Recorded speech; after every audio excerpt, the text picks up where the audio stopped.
बंधुओं नमस्कार। कल की वीडियो में आपने मार्कंडेय जी की तपस्या और उनकी वर प्राप्ति के बारे में सुना और आज मार्कंडेय जी के माया दर्शन के बारे में आपको यहाँ पर बताते हैं। इस अध्याय में सुनिए। सूत जी कहते हैं, जब ज्ञान संपन्न मार्कंडेय मुनि ने इस प्रकार स्तुति की, तब भगवान नर नारायण ने प्रसन्न होकर मार्कंडेय जी से कहा। भगवान नारायण ने कहा, सम्मान्य ब्रह्म ऋषि शिरोमणि, तुम चित्त की एकाग्रता, तपस्या, स्वाध्याय, संयम और मेरी अनन्य भक्ति से सिद्ध हो गए हो। तुम्हारे इस आजीवन ब्रह्मचर्य व्रत की निष्ठा देखकर हम तुम पर बहुत ही प्रसन्न हुए हैं। तुम्हारा कल्याण हो। मैं समस्त वर देने वालों का स्वामी हूँ, इसलिए तुम अपना अभीष्ट वर मुझसे मांग लो। मार्कंडेय मुनि ने कहा, देवेश शरणागत भयहारी अच्युत, आपकी जय हो, जय हो। हमारे लिए बस इतना ही वर पर्याप्त है कि आपने कृपा करके अपने मनोहर स्वरूप का दर्शन कराया। ब्रह्मा शंकर आदि देवगण योग साधना के द्वारा एकाग्र हुए मन से ही आपके परम सुंदर श्री चरण कमलों का दर्शन प्राप्त करके कृतार्थ हो गए हैं। आज उन्हीं आपने मेरे नेत्रों के सामने प्रकट होकर मुझे धन्य बनाया है। पवित्र कीर्ति महानुभाव के शिरोमणि कमल नयन, फिर भी आपकी आज्ञा अनुसार मैं आपसे वर मांगता हूँ। मैं आपकी वह माया देखना चाहता हूँ जिससे मोहित होकर सभी लोक और लोकपाल अद्वितीय वस्तु ब्रह्म में अनेकों प्रकार के भेद विभेद देखने लगते हैं। सूत जी कहते हैं, शौनक जी, जब इस प्रकार मार्कंडेय मुनि ने भगवान नर नारायण की इच्छा अनुसार स्तुति पूजा कर ली एवं वरदान मांग लिया, तब उन्होंने मुस्कुराते हुए कहा, ठीक है, ऐसा ही होगा। इसके बाद वे अपने आश्रम बद्रीवन को चले गए। मार्कंडेय मुनि अपने आश्रम पर ही रहकर निरंतर इस बात का चिंतन करते रहते कि मुझे माया के दर्शन कब होंगे। वे अग्नि, सूर्य, चंद्रमा, जल, पृथ्वी, वायु, आकाश एवं अंतःकरण में और तो क्या सर्वत्र भगवान का ही दर्शन करते हुए मानसिक वस्तुओं से उनका पूजन करते रहते। कभी कभी तो उनके हृदय में प्रेम की ऐसी बाढ़ आ जाती कि वे उसके प्रवाह में डूबने उतराने लगते। उन्हें इस बात की भी याद न रहती कि कब, कहाँ, किस प्रकार भगवान की पूजा करनी चाहिए। शौनक जी, एक दिन की बात है, संध्या के समय पुष्पभद्रा नदी के तट पर मार्कंडेय मुनि भगवान की उपासना में तन्मय हो रहे थे। ब्राह्मण उसी समय एकाएक बड़े जोर की आंधी चलने लगी। उस समय आंधी के कारण बड़ी भयंकर आवाज होने लगी और बड़े विकराल बादल आकाश में मंडराने लगे। बिजली चमक चमक कर कड़कने लगी और रथ के धुरे के समान जल की मोटी मोटी धाराएं पृथ्वी पर गिरने लगी। यही नहीं, मार्कंडेय मुनि को ऐसा दिखाई पड़ा कि चारों ओर से चारों समुद्र समूची पृथ्वी को निगलने के लिए उमड़े आ रहे हैं।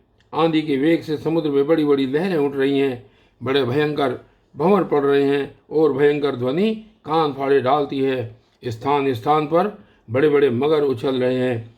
उस समय बाहर भीतर चारों ओर जल ही जल दिखता था। ऐसा जान पड़ता था कि उस जल राशि में पृथ्वी नहीं स्वर्ग भी डूबा जा रहा है। ऊपर से बड़े वेग से आंधी चल रही है और बिजली चमक रही है, जिससे संपूर्ण जगत संतप्त हो रहा है।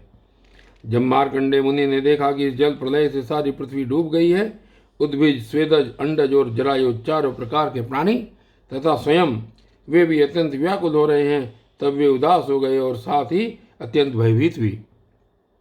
उनके सामने ही प्रलय समुद्र में भयंकर लहरें उठ रही थी। आंधी के वेग से जल राशि उछल रही थी और प्रलयकालीन बादल बरस बरस कर समुद्र को और भी भरते जा रहे थे। उन्होंने देखा कि समुद्र ने द्वीप, वर्ष और पर्वतों के साथ सारी पृथ्वी को डुबा दिया। पृथ्वी, अंतरिक्ष, स्वर्ग, ज्योतिर्मंडल, जिसमें ग्रह, नक्षत्र एवं तारों का समूह होता है, और दिशाओं के साथ तीनों लोग जल में डूब गए। बस उस समय एकमात्र महामुनि मार्कंडेय ही बच रहे थे। उस समय वे पागल और अंधे के समान जटा फैलाकर यहाँ से वहाँ और वहाँ से यहाँ भाग भाग कर अपने प्राण बचाने की चेष्टा कर रहे थे। वे भूख प्यास से व्याकुल हो रहे थे। किसी और बड़े बड़े मगर तो किसी और बड़े बड़े तिमिंगिल मच्छी उन पर टूट पड़ते। किसी ओर से हवा का झोंका आता तो किसी ओर से लहरों के थपेड़े उन्हें घायल कर देते। इस प्रकार इधर उधर भटकते भटकते वे अपार अज्ञानांधकार में पड़ गए, बेहोश हो गए और इतने थक गए कि उन्हें पृथ्वी और आकाश का भी ज्ञान न रहा। वे कभी बड़े भारी भंवर में पड़ जाते, कभी तरल तरंगों की चोट से चंचल हो उठते। जब कभी जल जंतु आपस में एक दूसरे पर आक्रमण करते, तब वे अचानक ही उनके शिकार बन जाते। कहीं शोकग्रस्त हो जाते तो कहीं मोहग्रस्त। कभी दुखी दुख के निमित्त आते तो कभी तनिक सुख भी मिल जाता। कभी भयभीत होते, कभी मर जाते तो कभी तरह तरह के रोग उन्हें सताने लगते। इस प्रकार मार्कंडेय मुनि विष्णु भगवान की माया के चक्कर में मोहित हो रहे थे। उस प्रलय काल के समुद्र में भटकते भटकते उन्हें सैकड़ों हजारों ही नहीं लाखों करोड़ों वर्ष बीत गए। शौनक जी, मार्कंडेय मुनि इस प्रकार प्रलय के जल में बहुत समय तक भटकते रहे। एक बार उन्होंने पृथ्वी के एक टीले पर एक छोटा सा बरगद का पेड़ देखा। उसमें हरे हरे पत्ते और लाल लाल फल शोभायमान हो रहे थे। बरगद के पेड़ में ईशान कोण पर एक ढाल थी। उसमें एक पत्तों का दोना सा बन गया था। उसी पर एक बड़ा ही सुंदर नन्हा सा शिशु लेट रहा था। उसी पर एक बड़ा ही सुंदर सा नन्हा सा शिशु लेट रहा था। उसके शरीर से ऐसी उज्ज्वल छटा छिटक रही थी जिससे आसपास का अंधेरा दूर हो रहा था। वह शिशु मरकत मणि के समान सांवल सांवला था। मुख कमल पर सारा सौंदर्य फूटा पड़ता था। गर्दन शंख के समान उतार चढ़ाव वाली थी। छाती चौड़ी थी। तोते की चोंच के समान सुंदर नासिका और भौहें बड़ी मनोहर थी। काली काली घुंघराली अलकें कपोलों पर लटक रही थी और श्वास लगने से कभी कभी हिल भी जाती थी। शंख के समान घुमावदार कानों में अनार के लाल लाल फूल शोभायमान हो रहे थे। मूंगे के समान लाल लाल होठों की कांति से उनकी सुधामयी श्वेत मुस्कान कुछ लालिमा मिश्रित हो गई थी। नेत्रों के कोने कमल के भीतरी भाग के समान तनिक लाल लाल थे। मुस्कान और चितवन बरबस हृदय को पकड़ लेती थी। बड़ी गंभीर नाभि थी। छोटी सी तोंद पीपल के पत्ते के समान जान पड़ती और श्वास लेने के समय उस पर पड़ी हुई बले तथा नाभि भी हिल जाया करती थी। नन्हे नन्हे हाथों में बड़ी सुंदर सुंदर अंगुलियां थी। वह शिशु अपने दोनों कर कमलों में एक चरण कमल को मुख में डालकर चूस रहा था। मार्कंडेय मुनि यह दिव्य दृश्य देखकर अत्यंत विस्मित हो गए। शौनक जी, उस दिव्य शिशु को देखते ही मार्कंडेय मुनि की सारी थकावट जाती रही। आनंद से उनके हृदय कमल और नेत्र कमल खिल गए। शरीर पुलकित हो गया। उस नन्हे से शिशु के इस अद्भुत भाव को देखकर उनके मन में तरह तरह की शंकाएं, यह कौन है इत्यादि आने लगी और वे उस शिशु से ये बातें पूछने के लिए उसके सामने सरक गए। अभी मार्कंडेय जी पहुंच भी न पाए थे कि उस शिशु के श्वास के साथ उसके शरीर के भीतर उसी प्रकार घुस गए जैसे कोई मच्छर किसी के पेट में चला जाए। उस शिशु के पेट में जाकर उन्होंने सब की सब वही सृष्टि देखी जैसी प्रलय के पहले उन्होंने देखी थी। वे वह सब विचित्र दृश्य देखकर आश्चर्यचकित हो गए। वे मोहवश कुछ सोच विचार भी न सके।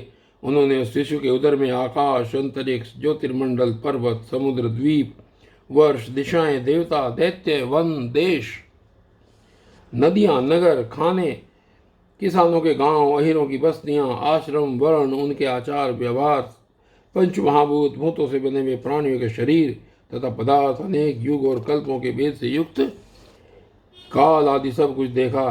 केवल इतना ही नहीं, जिन देशों, वस्तुओं और कालों के द्वारा जगत का व्यवहार संपन्न होता है वह सब कुछ वहाँ विद्यमान था। कहाँ तक कहें, यह संपूर्ण विश्व न होने पर भी वहाँ सत्य के समान प्रतीत होते देखा। हिमालय पर्वत, वही पुष्पभद्रा नदी, उसके तट पर अपना आश्रम और वहाँ रहने वाले ऋषियों को भी मार्कंडेय जी ने प्रत्यक्ष ही देखा। इस प्रकार संपूर्ण विश्व को देखते देखते ही वे उस दिव्य शिशु के श्वास के द्वारा ही बाहर आ गए और फिर प्रलयकालीन समुद्र में गिर पड़े। अब फिर उन्होंने देखा कि समुद्र के बीच में पृथ्वी के टीले पर वही बरगद का पेड़ ज्यों का त्यों विद्यमान है और उसके पत्ते के दोने में वही शिशु सोया हुआ है। उसके अधरों पर प्रेमामृत से परिपूर्ण मंद मन मुस्कान है और अपनी प्रेमपूर्ण चितवन से वह मार्कंडेय जी की ओर देख रहा है।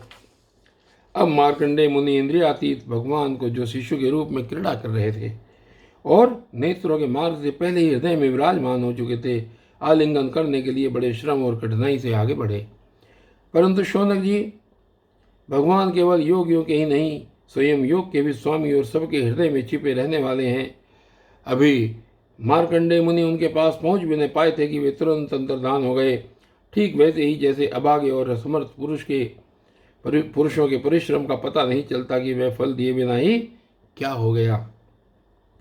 शौनक जी, उस शिशु के अंतर्धान होते ही वह बरगद का वृक्ष तथा प्रलयकालीन दृश्य एवं जल भी तत्काल लीन हो गया। और मार्कंडेय मुनि ने देखा कि मैं तो पहले के समान ही अपने आश्रम में बैठा हुआ हूँ। और बंधुओं, आज की इस वीडियो में सिर्फ इतना ही, और आगे की वीडियो में आप इसी प्रकार प्रसंग सुनते रहेंगे। तब तक के लिए धन्यवाद।